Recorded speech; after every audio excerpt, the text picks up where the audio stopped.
আসসালামু আলাইকুম ওয়া রাহমাতুল্লাহি ওয়া বারাকাতুহু। আউযু বিল্লাহি মিনাশ শাইতানির রাজিম। বিসমিল্লাহির রহমানির রহিম।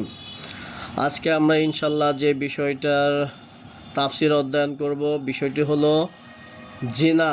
এটি একটি কবিরা গুনাহ এবং ভয়ঙ্কর অপরাধ যা সমাজটাকে ধ্বংস করে দিচ্ছে এবং সন্তানদের আইডেন্টিটি নষ্ট করে দিচ্ছে।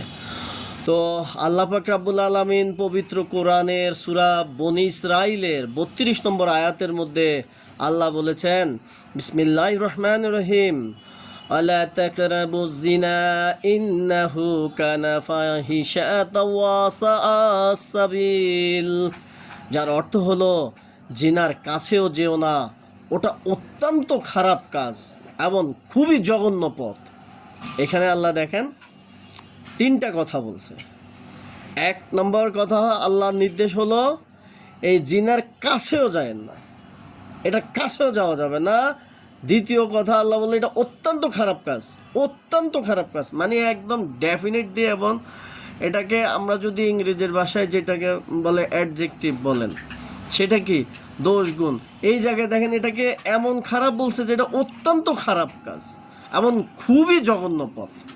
তাহলে অথচ আমাদের সমাজে আজকে এই যে কলেজ ভার্সিটিগুলো বা এই সমস্ত কাফেরদের সংস্কৃতি, এইসব নাটক সিনেমাগুলো আমাদের ছেলে মেয়েদের মন মস্তিষ্কের মাঝে প্রেম নামক একটা নোংরামি ঢুকায় দিছে, যার কারণে দেখা যাচ্ছে যে স্কুল কলেজ বিশ্ববিদ্যালয় বা ব্যক্তি জীবনে বা কর্মজীবনে মানুষ কি করতেছে, এই জেনার মতন জঘন্য একটি পাপ মানুষ করতেছে। করে মানুষ কোথায় চলে যাচ্ছে? জাহান্নামের রাস্তায় চলে যাচ্ছে। এবং যার ফলে সমাজের মাঝে আজকে দেখবেন মানুষ মানে খুবই কি খারাপ একটা অবস্থায় আছে। একটা ছেলে বিয়ে করার সময় খুঁজতে খুঁজতে অস্থির হয়ে যায় মেয়েটা ভালো কিনা। আবার দেখা যায় বিয়ে করে এই প্রেম নামক এই জঘন্য ব্যভিচারটার কারণে কি হয়, বউ 2 দিন পর ভাইয়া যায়। তো এই ধরনের কাজ কিন্তু আমাদের সমাজে অহরহ আমরা দেখতেছি। তা আল্লাহ তো জানেন কোনটা খারাপ কোনটা ভালো। তারপরে দেখেন আমরা তাফসিরের মধ্যে যেই কোরআন এবং হাদিসের কথাগুলো পাই, যেমন মুসনাদে আহমদে রয়েছে একজন যুবক রাসূলুল্লাহ সাল্লাল্লাহু সাল্লামের কাছে ব্যভিচারের অনুমতি প্রার্থনা করে। জনগণ প্রতিবাদ করে বলে, চুপ করো, কি বলছো? রাসূলুল্লাহ সাল্লাল্লাহু সাল্লাম তাকে কাছে ডেকে নিয়ে বলেন, বসে যাও। সে বসে গেলে তিনি তাকে বলেন, তুমি এই কাজ কি তোমার মায়ের জন্য পছন্দ করো? উত্তরে সে বলে, হে আল্লাহ রাসূল সাল্লাল্লাহু আলাইহি সাল্লাম, আল্লাহ আমাকে আপনার উপর উৎসর্গ করুন, আল্লাহর কসম আমি কখনো এটা পছন্দ করি না। তখন তিনি তাকে বললেন, তাহলে অন্য কেউ এটাকে কি করে পছন্দ করতে পারে? এরপর তিনি তাকে বললেন, আচ্ছা এই কাজটি তুমি তোমার মেয়ের জন্য পছন্দ করো কি? লোকটি চরমভাবে এটাও অস্বীকার করলো। তিনি বললেন, ঠিক এই রূপই অন্য কেউ এটা তার মেয়ের জন্য পছন্দ করে না। তারপর তিনি বললেন, তুমি তোমার বোনের জন্য এটা পছন্দ করবে কি? অনুরূপভাবে সে এটাকে অস্বীকার করলো। রাসূলুল্লাহ সাল্লাল্লাহু সাল্লাম বললেন, এইরূপ অন্যেরাও তাদের বোনদের জন্য এটাকে অপছন্দ করবে। অতঃপর তিনি বললেন, কেউ তোমার ফুপুর সাথে এই কাজ করুক, এটা তুমি পছন্দ করো কি? সে এটাকেও কঠিনভাবে অস্বীকার করলো। তিনি বললেন, অনুরূপভাবে অন্যরাও এটা পছন্দ করবে না। এরপর তিনি বললেন, তোমার খালার জন্য এই কাজ তুমি পছন্দ করো কি? উত্তরে সে বলে, কখনোই না। তিনি বললেন, এইরূপ সবাই এটা অপছন্দ করে। অতঃপর তিনি শ্রীয় হস্ত মোবারক তার মস্তকের উপর স্থাপন করে দোয়া করলেন, হে আল্লাহ, আপনি এর পাপ মার্জনা করুন, এর অন্তর পবিত্র করে দিন এবং একে অপবিত্রতা হতে বাঁচিয়ে দিন। অতঃপর তার অবস্থা এমন হলো যে সে কোনো মহিলার দিকে দৃষ্টিপাতও করতো না। তাহলে দেখেন এটা এত একটা বাস্তব আমাদের জীবনের কথা। দেখবেন একটা জালিম যে ছেলেটা, আমাদের সমাজে অনেক ছেলেদেরকে দেখা যায় তারা অনেকগুলা মেয়ের সাথে প্রেম করে, আবার এটা গর্ব করে বলে যে এতগুলা মেয়ের সাথে সে প্রেম করছে। আবার মেয়েরাও সেম, যে এতগুলা ছেলের সাথে। কত বড় নিকৃষ্ট হয়ে গেছে এই সমাজ, ব্যবস্থা, কত নিকৃষ্ট মানসিকতা হয়ে গেছে একবার বুঝেন। যে একটা ব্যভিচারকে, একটা জিনাকে, একটা শয়তানি কাজকে, জাহান্নামের একটা কাজকে তারা গর্ব করে বলে, তাদের কাছে ব্যাপারই মনে হয় না। আর ফ্ল্যাট ডেটিং তো করে, পার্কে ডেটিং করে তো শেষ। এরপর রাস্তাঘাটে ডাস্টবিনও কি পাওয়া যায়, বাচ্চা কাচ্চা পাওয়া যায়। তাহলে কি জঘন্যতম অবস্থা, অথচ মুসলমান দাবি করে। কিভাবে সম্ভব কোনো মুসলমানের সন্তান এইভাবে জেনা করবে? এই যে হাদিসটা থেকে দেখেন, এটা বাস্তব। একটা যে এই ছেলেটা এই যে অনেকগুলা মেয়ের সাথে প্রেম করে, গর্ব করে, ওই ছেলেটার বোনের সাথে কিন্তু অন্য কেউ যদি প্রেম করে, তাহলে দেখবেন যে ওই যে ছেলেটা প্রেম করতেছে ওরে মারার জন্য এই ছেলেটা কিন্তু খুব কি বন্ধু বান্ধব নিয়ে হামকি দামকি করে, কিন্তু সে আবার আরেকজনের মেয়ে, আরেকজনের বোন, আরেকজনের স্ত্রীর সাথে উল্টাপাল্টা করতে রাজি থাকে। তাহলে কত জঘন্যতম মানসিকতা হয়ে গেছে। আসলে এইগুলা সব শয়তানের কাজ। এই শয়তানের কাজগুলো একমাত্র ইসলামিক শাসন বাংলাদেশে যদি প্রতিষ্ঠিত হয়, সমাজে প্রতিষ্ঠিত হয়, তাহলে দূর হবে, তাহলে একমাত্র দূর হবে। তা না হলে এই সব শয়তানি কাজ দূর হবে না। তারপরে দেখেন আল্লাহ রাসূল সাল্লাল্লাহু আলাইহি সাল্লাম বলেন, হাদিসের মধ্যে রয়েছে, ইবনু আবিদ দুনিয়ার রহমতুল্লাহ বর্ণনা করেছেন যে রাসূলুল্লাহ সাল্লাল্লাহু আলাইহি সাল্লাম বলেছেন, শিরকের পরে ব্যভিচার হতে বড় পাপ আর কিছুই নেই যে মানুষ তার শুক্র এমন গর্ভাশয়ে নিক্ষেপ করবে যা তার জন্য বৈধ নয়। তাহলে কত ভয়ানকভাবে এইটাকে, এমন এটা দেখেন, এই জেনার শাস্তি, বিবাহিতদের জেনার শাস্তি হলো রজম করা, হত্যা করা, পাথর নিক্ষেপ করে। অবিবাহিতদের ক্ষেত্রে হলো কি, যে 100টা দৌড়া চাবুক দিয়া একদম পিটাইয়া এটিরে বাচ্চা থাকলে দেশ বনবাসে পাঠাই দাও, দেশান্তর করে দিয়া দাও। মানে আপনি এই এবং এই হাদিসটাতে কি বললো, যে সবচেয়ে বড় শিরকের পর বড় পাপই হলো কি, জেনার চাইতে কিছুই নেই। তাহলে আমাদের সমাজ ব্যবস্থায়, শিক্ষা ব্যবস্থার মধ্যে কিছুদিন আগে তো ওই যে কি শরীফ থেকে শরীফা, যারা আগে কিছুদিন আগেও যারা ক্ষমতাতে ছিল ওই সময় শিক্ষা ব্যবস্থা ঢুকায় দিছিল কি শরীফ থেকে শরীফা। এই জেনা তো এটা আছে, আবার সমকামিতাটাকেও ঢুকায় দেওয়া হয়েছে। আর এটার জন্য মেইন দায়ী হলো অশ্লীল সংস্কৃতি, অশ্লীল নাটক, সিনেমাগুলা। এগুলা মানুষ আসলে যা দেখে তাই শিখে। একটা মানুষ কিন্তু দেখবেন, একটা হাঁসের বাচ্চা জন্ম হয়েছে, ও কিন্তু পুকুরে সাঁতার কাটতে পারে, ওরে আল্লাহ পৃথিবীতে পাড়ায় সব কিছু শিখায়া, ওর যে কাজ, কারণ ওর কাজ একটা লিমিটেড থাকে, কিন্তু মানুষের কাজ বেশি। তাই মানুষ দেখবেন একটা শিশু বাচ্চা জন্ম হয়ে ও ব্যয় করে, ও কিন্তু কি করতে হবে না করতে ও কিন্তু জানে না। ওরে বড় হইতে হইতে মা বাবা পালতে পালতে এই শিশু শ্রেণী থেকে পড়াতে 20-25 বছর শুধু পড়ালেখাই করে, তারপরেও কিছুটা কি শিখে, জানে। তাহলে একটা মানব সন্তানকে যত বেশি কোরআন হাদিস পড়ানো হবে, শোনানো হবে, সে তত সঠিক এবং সুন্দরভাবে চলবে, লাইন মতন চলবে। তা না হলে সে এই উল্টাপাল্টা আগডুম বাগডুম এগুলা করবেই। আর সে দিন শেষে কি শয়তানের অনুসারী হবে, দিন শেষে সে মরবে, দিন শেষে মরার পর কোথায়, জাহান্নামের দিকে চলে যাবে, অটো সব কিছু। তো আসলে আমাদের খুব জরুরি হয়ে গেছে নিজেদের বাঁচার জন্যে কি ইসলামিক রাষ্ট্র প্রতিষ্ঠিত করা, দিন কায়েম করা, যেন এই সব পাপগুলা কি হয়, সমাজ থেকে বন্ধ হয়, দূর হয়। বুখারী শরীফের 6772 নম্বর হাদিস, আবু হুরায়রা রাদিয়াল্লাহু থেকে বর্ণিত, রাসূলুল্লাহ সাল্লাল্লাহু আলাইহি সাল্লাম বলেছেন, জেনাকার যখন জেনায় লিপ্ত হয় তখন সে মুমিন থাকে না। একদম ডাইরেক্ট আইডেন্টিফাই করে দিয়েছে, আর এখানে কোনো রাগ ডাক নেই। যে ব্যক্তি জেনাকার সে মুমিন থাকে না। আমাদের রাষ্ট্র দেখেন কত নষ্ট হয়ে গেছে শাসন ব্যবস্থা, যে আপনি দেখবেন হোটেল, আবাসিক হোটেলে, আবার ওই যে রাজবাড়ির টানবাজার বস্তি নামক, রাজবাড়িতে দৌলতিয়া নামক একটা নাকি গভর্নমেন্টের অনুমোদিত পতিতালয়, নাউজুবিল্লাহ। আবার এই জেনাকাররা, এই ব্যভিচারের প্রসার ঘটানো যে সমস্ত নায়ক নায়িকা রয়েছে, এরা আবার স্টার। আমরা এদেরকে আবার আইন প্রণেতা হয়। এরা কত নিকৃষ্ট হয়ে গেছে। অথচ আল্লাহ পাক রাব্বুল আল্লাহ রাসূল সাল্লাল্লাহু আলাইহি সাল্লাম এই হাদিসে কি বলছে, যে জেনা করে সে কি থাকে না, মুমিনই থাকে না। তাহলে মুমিন না থাকলে আর সে থাকে কি, তা তো ইমানটাই চলে যায়। তারপরে সূরা আল ফুরকানের 54 নম্বর আয়াতে আল্লাহ বলেছেন, তারা আল্লাহ ছাড়া আর কোনো উপাস্যকে ডাকে না। আল্লাহ যে প্রাণকে হারাম করেছেন কোনো সঙ্গত কারণ ছাড়া তাকে হত্যা করে না এবং ব্যভিচার করে না, এসব যেই করে সে তার গুনাহের শাস্তি ভোগ করবে।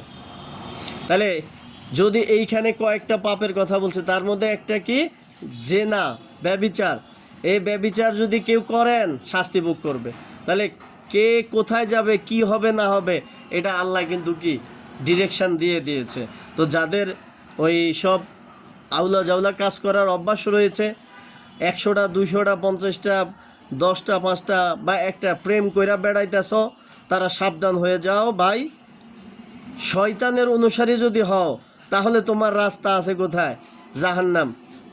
সেখানে তোমারে ও যে মহিলার সাথে জেনা করছো ওই মহিলার লজ্জাস্থান থেকে পচা পুজ বের হয়ে তোমারে খাওয়াবে, আবার তোমার পুজ ওই মহিলার খাওয়ার হবে। সাবধান। প্রেমটা বিয়ের আগে প্রেম নামক এই ব্যভিচারের হাতিয়ার পৃথিবী থেকে, সমাজ থেকে ধ্বংস না হলে এই জেনা ব্যভিচার বন্ধ হবে না। অশ্লীল নাটক সিনেমাগুলো বন্ধ করতে হবে। আজকে আমরা মুসলিম রাষ্ট্র দাবি করি, অথচ আমাদের সংস্কৃতি হইল কি এই সমস্ত জেনা ব্যভিচার শিক্ষা দেয়। আর যারা ইসলামের অনুসারী তাদেরকে নোংরাভাবে প্রেজেন্ট করা হয়। দেখবেন বাংলাদেশের মধ্যে যারা ইসলাম প্রতিষ্ঠা চায় ওই দলগুলোর, ওই মানুষগুলোর সমালোচনা করে কারা, তাদের চরিত্র দেখবেন হয় বেনামাজি, না হলে তারা মদখোর, না হলে তারা দেখবেন যে কি চরিত্রহীন, না হলে দেখবেন যে তারা অন্যের সম্পদ আত্মসাৎ করে খায়, না হলে দেখবেন রাষ্ট্রের সম্পদ লুট করে খায়। মানে যত অপকর্মের লোক আছে তারাই দেখবেন কি ইসলাম প্রতিষ্ঠা করার লোকগুলার বিরোধিতা করে। কারণ ওরা তো শয়তান। শয়তান তো কখনোই কি আল্লাহর অনুসারীদেরকে ভালোবাসবে না, বিরোধিতা করবেই।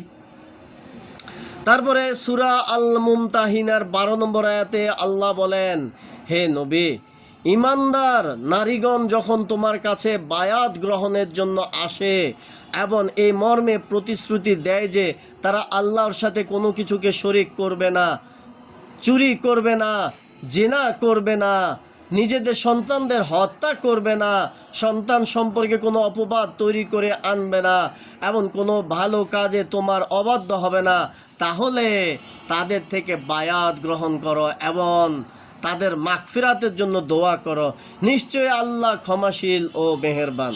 তাহলে বায়াত গ্রহণ করা কিন্তু কি ফরজ, আপনাকে বায়াত গ্রহণ করতেই হবে। আর এই বায়াতের একটা শর্তই কি, জেনা করা যাবে না। তাহলে জেনাটা কত জঘন্য ব্যাপার চিন্তা করেন। তারপর বুখারী শরীফের 6001 নম্বর হাদিস আব্দুল্লাহ ইবনে মাসুদ রাদিয়াল্লাহু থেকে বর্ণিত, তিনি বলেন, আমি জিজ্ঞেস করলাম, হে আল্লাহর রাসূল, কোন গুনাহ সব হতে বড়? তিনি বললেন, কাউকে আল্লাহ সমকক্ষ গণ্য করা অথচ তিনি তোমাকে সৃষ্টি করেছেন। তিনি বললেন, তারপরে কোনটি? নবী সাল্লাল্লাহু আলাইহি সাল্লাম বললেন, তোমার সাথে খাবে এই আশঙ্কায় তোমার সন্তানকে হত্যা করা। তিনি বললেন, তারপরে কোনটি? নবী সাল্লাল্লাহু আলাইহি সাল্লাম বললেন, তোমার প্রতিবেশীর স্ত্রীর সাথে জেনা করা। জেনা বড় গুনার মধ্যে একটি গুনাহ এই জেনা। তাহলে আমরা কিন্তু কত জঘন্য পাপ, যেটার কারণে এতগুলা হাদিস আর এত জায়গা কোরআনের মধ্যে বলতেছে। তো প্রেম করা বন্ধ করেন, পরক্রিয়া প্রেম করা বন্ধ করেন। এগুলো হলো শয়তানের কাজ, কাফের মুশরিকদের কাজ। কোনো মুসলমান এগুলা করতে পারে না। আর এগুলো আসলে এখন আমরা যদি তেঁতুল গাছ লাগাই আর যদি চাই মিষ্টি আম হবে ওইখান থেকে, তাহলে তো হবে না। নিম গাছে মিষ্টি আম হয় না, নিম গাছে নিম হয়, ওই তিতেই থাকে। তো আমরা যদি চাই যে সমাজ থেকে জেনা দূর হোক, তাহলে তো আমাদেরকে ইসলামী শাসন আনতে হবে। আজকে দেখেন এই জেনার কোনো শাস্তি হয় না বাংলাদেশে, কোনো শাস্তি নাই, অথচ আমরা নাকি মুসলিম রাষ্ট্র, আমরা সবাই নিজেকে মুসলমান দাবি করি, আবার আমরা ব্যস্ত যাইতে চাই, কেমনে সম্ভব? তাই জেনা দূর করার জন্য, ধ্বংস করার জন্য আমাদেরকে ইসলাম প্রতিষ্ঠিত করার জন্য কাজ করতে হবে, ইসলাম প্রচার করতে হবে। বুখারী শরীফে ৬৮০৮ নম্বর হাদিস কাতাদা রহমতুল্লাহ থেকে বর্ণিত। তিনি বলেন, আমাদেরকে আনাস রাদিয়াল্লাহু বলেছেন যে আমি তোমাদেরকে এমন একটি হাদিস বর্ণনা করব যা আমার পরে তোমাদেরকে কেউ বর্ণনা করবে না। আমি নবী সাল্লাল্লাহু আলাইহি সাল্লামকে বলতে শুনেছি যে কিয়ামত সংগঠিত হবে না, অথবা তিনি বলেছেন কিয়ামতের আগের নিদর্শনগুলোর মধ্যে হলো এই যে ইলম উঠিয়ে নেওয়া হবে, মূর্খতার বিস্তার ঘটবে, মদ পান করা হবে, ব্যাপকভাবে জেনা হবে, পুরুষের সংখ্যা কমবে, নারীর সংখ্যা এমনভাবে বৃদ্ধি পাবে যে 50 জন নারীর কর্তৃত্বে থাকবে একজন পুরুষ। তাহলে এই যে কিয়ামতের কয়েকটা লক্ষণের কথা বলা হয়েছে, তার মধ্যে একটি হলো কি জেনা। জেনা কি হবে? ব্যাপকভাবে হবে। আপনি দেখেন কিয়ামতটা কিন্তু ভাই মজার জিনিস না। যারা জলোচ্ছ্বাস কবলিত অঞ্চলে বসবাস করে তারা বুঝে আসলে যখন জলোচ্ছ্বাস উঠে তখন তাদের কি অবস্থা হয়, যখন তুফান হয় তারা বুঝে কি অবস্থা হয় প্রাকৃতিক বিপর্যয় হলে। তো কিয়ামতের সময় তো কি সারা পৃথিবীটা তুলার মতন উঠতে থাকবে, মেসাকার করে দেওয়া হবে। তাহলে দেখেন এই যে জেনা, যত বেশি পাপ করবেন তত নিজের ক্ষতি করবেন, কারণ কিয়ামত ঘনায় আসবে, জাহান্নামে আপনি চলে যাওয়ার রাস্তাটা আপনি ক্লিয়ার করে ফেলবেন বেশি। তাই এই জেনা থেকে দূরে থাকতে হবে, এই জেনা বন্ধ করার জন্য ইসলাম প্রচার করতে হবে, এই জেনা ব্যভিচার বন্ধ করার জন্য, ইসলাম প্রতিষ্ঠা করার জন্য আমাদের সকলকে কাজ করতে হবে। সহিহ মিসকাত তাহকিক সানির মুয়াত্তা ইমাম মালিকের 976 নম্বর হাদিসের মধ্যে রয়েছে, আব্দুল্লাহ ইবনে আব্বাস রাদিয়াল্লাহু থেকে বর্ণিত, যে জাতির মধ্যে গনিমতের মাল চুরি করার প্রবণতা প্রকাশ পায় আল্লাহ তাদের মনে দুশ্মনের ভয় ঢুকিয়ে দেন। যে জাতির মধ্যে জেনা বেশি হয় আল্লাহ তাদের মধ্যে মৃত্যুর আধিক্য যে জাতির মধ্যে জেনা বেশি হয় তাদের মধ্যে মৃত্যুর আধিক্য ঘটে। যে জাতি মাপে কম দেয় আল্লাহ তাদের রিজিক কমিয়ে দেন। যে জাতি ন্যায় বিচার করে না তাদের মধ্যে রক্তপাত বেশি হবে। আর যে জাতি চুক্তির খেলাপ করে আল্লাহ তাদের উপর দুশ্মনকে চাপিয়ে দেন। তাহলে কি, যে জাতির মধ্যে জেনা বেশি হয় তাদের মধ্যে মৃত্যুর আধিক্য ঘটে, বেশি মানুষ মারা যায় খালি, তাই না? তাহলে ভাই জেনাটা কত জঘন্য কাজ। তো আমরা যেহেতু মুসলমান দাবি করি, যেহেতু আমরা মুসলমান, যেহেতু আমাদেরকে মরতে হবে, যেহেতু আমাদেরকে আল্লাহর কাছে জবাবদিহি করতে হবে, যেহেতু আমরা জান্নাতে যেতে চাই, তাই আমাদেরকে অবশ্যই ইসলাম যা বলে তাই করতে হবে। আমরা মুমিন দাবি করলে আমাদের বৈশিষ্ট্য হবে শুনলাম এবং মানলাম, তাহলে আমরা মুসলমান, তাহলে আমরা মুমিন। তাই আমরা সবাই আসুন ইসলাম প্রচার করি, ইসলাম মেনে চলি, ইসলাম প্রতিষ্ঠা করার জন্য একামতে দিনের কাজ করি, কারণ একামতে দিনের কাজ করা ফরজ। একামতে দিন প্রতিষ্ঠিত না থাকলে আপনি পাপ কাজ থেকে দূরে থাকতে পারবেন না। এবং আজকে দেখা যাচ্ছে যে বাহিরে হচ্ছে, কালকে আপনার সন্তানরা কী করবে, আপনার সামনে জেনা ব্যভিচার করা শুরু করবে, তখন তা থেকে কিন্তু রেহাই পাবেন না। তাই আল্লাহ আমাদের সকলকে যেন তৌফিক দান করে ইসলামের পথে চলার, ইসলামের কাজ করার।